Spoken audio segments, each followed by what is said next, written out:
everyone. It's Holly. I am back. I'm trying a new setup, which I feel like has like decent lighting, but it kind of hurts my eyeballs. So sorry if I'm like squinting a lot. I even closed my blinds, but I don't know. Anyways,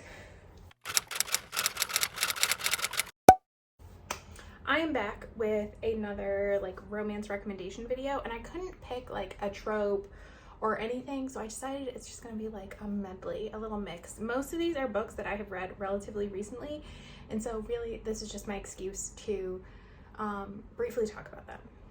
You know, I did break them down into some subcategories, like trope-ish.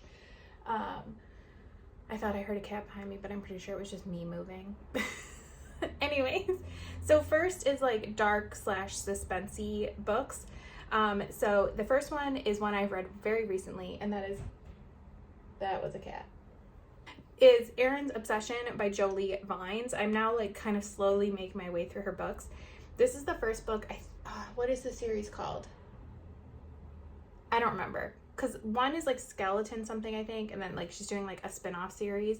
I don't fully remember, but this is very dark. The second one, Connor's Obsession, I think is potentially even darker, like in content. Like there's a lot of like on-page murder and like torture and everything, whereas this one, there's some of that but not as much. But I think the romance aspect is darker in this one. So this one, the two like basically have sex for the first time in the middle of a game that Arran's gang runs at like a sex club that they have, where they release like 5 women who sign up, and there's like 25 or 30 men who are released in there with them, and like when a man catches a woman, he has sex with her, and then those people are like stuck together for like the next 30 days. And she accidentally like gets into this game and doesn't know what she's doing, and he like goes in after her. Like they have like had some interactions before, and that is like the beginning. And so it's very like aggressive and dominating, but I found it very compelling. I really enjoyed it. I'm enjoying her writing, and her stuff is on Kindle Unlimited, so you know. Next is more suspensey, and although there is suspense in Arran's Obsession and that series, like throughout the series, I haven't read the third one yet, there's like a serial killer, like basically, I mean, I don't know if they're a serial killer in that like their purpose in life is killing multiple people, or they are purposely killing somebody, like these people, to antagonize somebody, which I feel like, while technically I think killing multiple people would make you a serial killer, I think of them as two different things. But either way, like 4 women have been murdered at the point where I am in the books, and so we are trying to figure out who is doing that, who is hurting these women. So there is like that suspensey element and like going through the whole series. So next, like I said, is more like traditional suspense, and that is Reckless Memories by Cowles. This is the first book in her Wrecked Beginning series, and this was the book, I read it on audio. This was the book that made me like Cowles. Like I had read something else by her, and I was like, I don't know. And I don't know if the difference was listening to it versus reading it with my eyes, if this just was that amazing story. I have since read a lot of her books, so I feel like they are starting to blend in my head, but this has some like darker moments, but it's mostly suspense dark. Like there is tension, there's like a little bit of danger, and everything. But this is like small town. It follows a group of 3 friends, like the main 3 books of it. And I really enjoyed that friendship. I'm a sucker for good friendship representation in my romances, or in any books that I read, but I mostly read romances. It's definitely more on the dark side. This is like an older one, but I think it's been getting like a little bit of a resurgence, and that is Still Beating by Jessica Hartmann. Is that her name? Jessica? Jennifer? I think it's Jennifer. I only wrote her last name down. What you doing, Franny Banani? Are you hunting a bug? I think there's a bug in my apartment. There was last night, and they were hunting it. I'm not sure they ever caught it. This is very dark. Definitely check out trigger warnings. Same with Arran's Obsession. Jolie Vines has on her website, you can literally see, like, go to her books and look at all of the trigger warnings, and I think she does a very good job with those. So yes, but Still Beating, definitely look. It's 2 characters who get kidnapped, and the person who kidnaps them, like, he likes to kidnap like couples or like a man and a woman, and then like force them to do things, like to have sex and stuff. And so it's very emotional, and it's very, like, even though these two characters end up like enjoying themselves to some extent with each other, and like he is dating her sister, and so there's like, and they've always like kind of had like an antagonistic relationship, it's still a violation because they're being forced to do this. And it's very interesting and compelling. I have never reread this, and I don't know if I want to. Like, part of me feels like I might hate it the second time around. It was so gripping. I feel like sometimes when those books just like suck you in and do not let you go, they don't always work as well the second time. But this was very emotional. It is very toxic. Like, their relationship, they become so codependent on each other.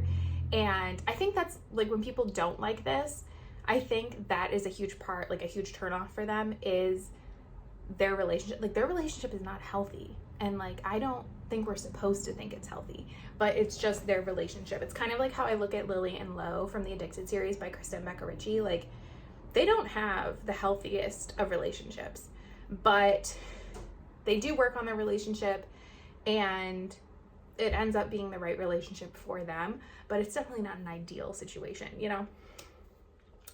Next is just like general contemporary. Most of these are definitely like on like the lighter-ish side, or like, because they don't have like the suspense, they don't have the darkness. I think that there's a lot of like dark, gritty romance right now, and that's great and that's wonderful, and I appreciate that every once in a while, obviously. But there is some part of me, and part of why I want to talk about this is the first book. This book just gave me the like sweet contemporary vibes that I remember when I was like reading contemporary originally. And so, you know, so that first one is My Darling Bride by Ilsa Madden-Mills. I got this through Kindle Unlimited. You can get it with audio, and that's how I read it. And there are some like serious moments in this. Like, I'm not trying to say like there aren't. It's still a book. Like, there's still a plot and everything. But this is a marriage of convenience, and it takes place in New York City, which, or for the most part, which interestingly, I don't often like. I don't typically like stories in like big cities, and New York City is often a real turnoff for me. I just find New York City to be like very aggressive and like overwhelming. And so I think I just have like an innate dislike of reading books set there. I don't know. It's also probably some sort of bitterness as a New Yorker, like going anywhere and people will constantly be like, oh, where are you from? And then you say New York, and they go, oh, New York City. No, there's a whole state. It's a whole state. And then people saying that like upstate is like Albany. No, it's as if you think the whole state revolves around New York City. I know like literally Albany is upstate from New York State. I do not consider Albany upstate New York. Like, no. Anyways, so I'm sure there's some bitterness there. I have some bitterness. But this was just like such a cute, fun, fairly fluffy romance. It had some good family elements. It was a little funny. It was a little quirky. It is my second Ilsa Madden-Mills book, and I think I'm enjoying her. Next was Crossroads by Devney Perry. This one is a little heavier just because it does, I'm going to say, I feel like this is potentially a spoiler, but I think it's really obvious in the book, so I'm going to say it. It does deal with the loss of a loved one, and I bawled my freaking eyes out in this book. I knew I was going to, and I did. I'm just glad I was reading this at home and not reading it like at work, because that would have been awful. Oh my gosh, thank you, a cloud. Anyways, it's supposed to be cloudy today. I don't, like, literally on my like weather app, it is all cloud, not even like partly sunny, no, but like the sun, dramatic. Anyways, but this is a second chance romance, which I love. I'm a sucker for. These two characters they knew each other as kids. His family owns a ranch in Montana, I think. And yeah, I think so. I think a lot of her books are set in like the Montana area. I would love to go out there, like Montana, Idaho, the Dakotas, Wyoming, like that kind of like flyover states almost. Like, I love the idea of, you know.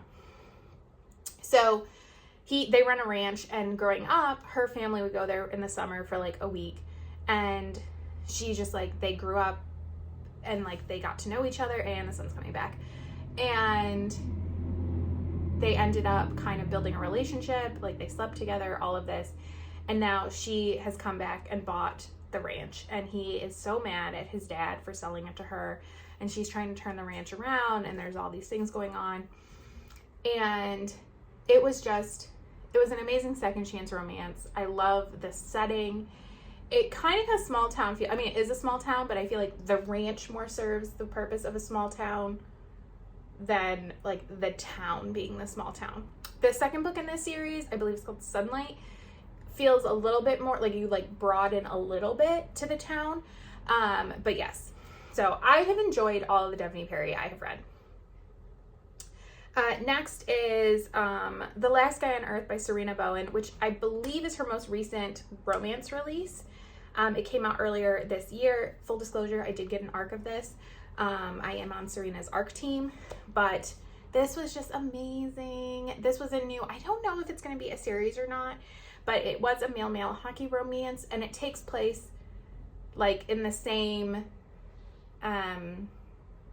location as her, what is it called? I will try to put the series up on here, but it's a hockey team out in like Colorado, and it does take place in the same universe as like her Brooklyn Bruisers, Ivy Year series and everything. So like the Bruisers exist in this world. It takes place in that whole world and environment, but it is like its own individual novel. You can read it as a standalone. I mean, all of her stuff you can read as a standalone, really. But it was so good. I of course always love Sarina's writing. I think she writes just like her romance just always hits for me. Always hits for me. Next is Lauren Rowe. I feel like I talk about Lauren Rowe fairly often. I don't think she's like incredibly popular, and I think that's a little sad. I enjoy her books a lot, but I am not going to talk about ones that I feel like I talk about fairly often. This one is a standalone, and it's called Who's Your Daddy? Like, not only is it a standalone, I don't think it takes place in the world of her other books, or if it does, we don't see any of those characters. I don't remember us seeing them. And this one is fascinating. I listened to it on audio. I've only read her books on audio, which now I don't have Audible, so I don't know what I'm going to do. She just had a book come out this week as I'm filming this, and it's available on Kindle Unlimited, so I think that's how I'm going to read it.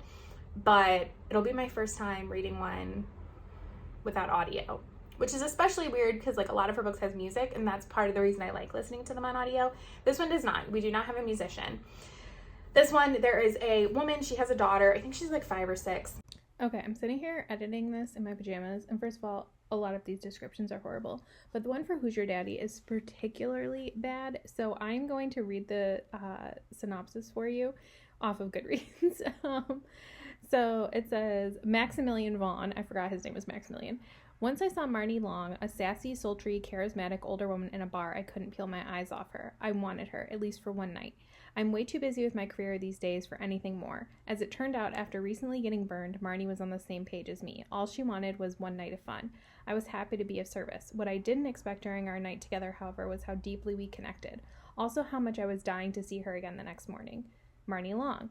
After accepting Max's surprising breakfast invitation the next morning, I was floating on air. Mere minutes later, though, all hell broke loose, and I had no choice but to bolt out of Max's place like my hair was on fire. It was such a pity, too. That scorching hot patent attorney was the best I've ever had. A year later, when I ran into Max at a party, I was a very bad girl and didn't resist doing that very naughty thing. Now, thanks to my utter lack of willpower and common sense, I've risked my horrible secret getting out. Even worse, I'm in danger of catching real feelings for Max, which I simply can't do. Obviously, I'm not sure I can control what happens next, though. When I'm with Max, I feel like a runaway train on the verge of hurtling off my tracks. Who's Your Daddy is a single mother, age gap, forced proximity, standalone, unput-downable rom-com that will keep you laughing, fanning yourself, and swooning all the way to Max and Marnie's happily ever after.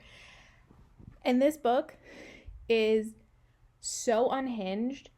Like, there are things that happen in this book that are ridiculous and like over the top extreme, like reveals like what makes Marnie like run away, all of that stuff. That is hilarious, shocking, hilarious, but like in like the most lighthearted, fun way. Like it is just reading that synopsis again, I wanted to reread this. I gave this 4 stars, and I feel like potentially it's a 5-star on a reread because I need to reread it. Okay, sorry for this horrible quality, but you needed to get like the true synopsis of this book and not whatever crap I was saying in there. Last one is another Kindle Unlimited, or at least it was, I assume it still is, I haven't double checked, is The Devil in the Deep Blue Sea by Elizabeth O'Rourke. So this was my second Elizabeth O'Rourke book. My first one was Waking Olivia, which I did really, really like. And this is not the first book in this series, but it was the one that called to me the most. I would like to read more books by her. So if you have recommendations on where I should go now, let me know. But this follows a woman who is like a pop singer, and she has this kind of like, well, it is like an awful relationship with this guy, and she ends up like, they break up, and then he invites her on this like family trip because he like wants his family off his back. So she goes, but then he doesn't go, and she ends up building a relationship with his brother that they've had like not a great connection over the time. Again, this book has a lot of running in it, just like Waking Olivia, which I think is so interesting. And I don't know if it's because like I am running, so like reading that, like, Elizabeth, do you run? Is that why? Like, are you just like, but where the heroine here, she runs like kind of as an escape, and she will like exhaust herself, and he starts running with her to like protect her. I think they're in Hawaii on their vacation and everything. And this was just, it was so good. It like sucked me in, didn't let go. It is like obviously like a little taboo with like the family dynamics and everything, but it's not like super angsty or anything. Although there is angst here. From what I've read, I feel like Elizabeth O'Rourke is always going to lean angsty, but it's not like still beating level of angst, if you know what I mean. So yes. Next is fantasy, which I don't read a lot of romantasy. I really struggle with a lot of like popular romantasy, and because of that, I struggle to find what I want out of a romantasy novel. Like, I love the idea of fantasy romance. Like, I really do. Because I enjoy fantasy and I enjoy romance. So it makes sense that I should like it. But there is just like a certain vibe in a lot of romantasy that is not my vibe. So maybe these will help if you were going to give me some advice on what I would like. So the first one, I could not not mention it, is The Fate Inked in Blood, or the Saga of the Unfated Duology by Danielle Jensen. I gave both of these books 5 stars. Absolutely love them. If you want to know what kind of romantasy Holly wants, this is it right here. And this is probably the one I would say is the most romance heavy, maybe, here. But I think she does a very good job of blending in like the fantasy elements, making it high stakes, having complex characters, interesting characters. I love all of Danielle Jensen's works, and I like The Bridge Kingdom. I think is an amazing series, but I think this is my favorite of hers for sure. I think just like to me, there's a lot of depth to it. I'm sure some people disagree, but that's how I feel. Plus, it's only a duology, and I love that. Next, this one, I was like hesitant to put it here because like I'm not sure. Like, I feel like it's a romantasy or a fantasy romance, but is the romance enough of a plot point to be considered that? I feel like it's on the edge, and that is Dreams Lie Beneath by Rebecca Ross. That was dramatic. Sorry if you heard that. I don't know. That was a cat running around. I read this earlier this year for one of my Try a Chapter videos and absolutely adored it. I gave it 5 stars. I love Rebecca Ross. I'm going to try to read one more book by her, and then I think we can officially call her a favorite author. This story, it's YA. It's not very steamy. The romance is slow burn, and I don't always love slow burn, but like when it is done spectacularly, it is like, this is so well, like so good. It just like scratches that itch in my brain, and I feel like this is a perfect example of like a YA or a fantasy where you don't have like a sexual component or anything like that. Like, do these characters even kiss? I feel like they do, but like briefly or something. And how it can still be done so well, and you can still have such good romantic chemistry and romantic tension between characters. Like, I'm not a prude. I don't have a problem with sexy, obviously, in my books, but I don't think it's always needed. And I think you can write both. And like, if you only want one thing, that's fine. Like, you do you. But for me, I don't need that. I just need the story to work. And this one worked. This one, our main character, she is a magician. I think that's what, yeah, I think they're magicians in this world. And they do work. There's like kind of a suspensey element. There's like a mystery bit. And as a magician, her father is like a head magician. And this is like, there's so much. And it's just a standalone, but there's so much in this story, and the pacing is perfect. They like protect this town. So like magicians basically protect certain towns, but you can challenge other magicians. So these two brothers come in to challenge her dad, and they lose to the brothers, and she ends up wanting to have revenge against them. And so she embarks on this journey and ends up working with one of the brothers, and that is who her romance is with. But the larger story was so fascinating. The magic system here is not like very detailed or anything, but I, again, don't need that. Like, I enjoy it, but it's not required for me. So, yes. And then the last one, I hesitated to put on here because technically I have not read the third book yet. I did just get it on audio from my library, so hopefully I will be reading it in the next couple of days. But I've read the first two books, and I did really enjoy them. And these are popular. And that is Powerless by Lauren Roberts. And this, I also feel like the romance maybe isn't as strong as it arguably should be to be called a romantasy. Now, it is YA, so I think sometimes that like has authors pull back on the romantic elements. But I'm a little worried about the last book because it's quite large compared to the first two. And I thought reading the synopsis of Powerless that this was going to just be a generic romantasy YA story, and I don't even know why I decided to pick it up, but I ended up really enjoying it. It's not my favorite. It's about this world where like you have to have a power, and if you don't, they like kill you because they think you're gonna like take away their power. Like there's like a plague kind of situation going on. And so our main heroine, she is powerless, but she was raised by her father to pretend that she is like psychic to save her. And she ends up in these trials and working in with like the king and like the princes and everything. And like there's so many like political dynamics. It makes me feel a lot like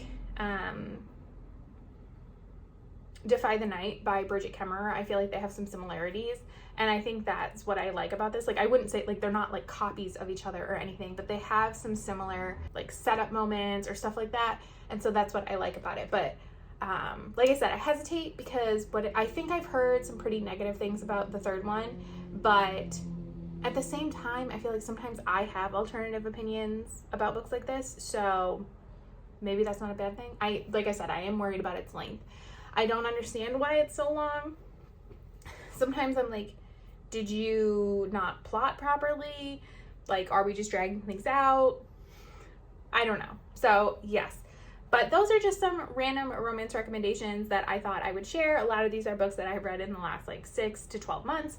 And yes, so thank you so much for watching, and I will see you next time. Bye.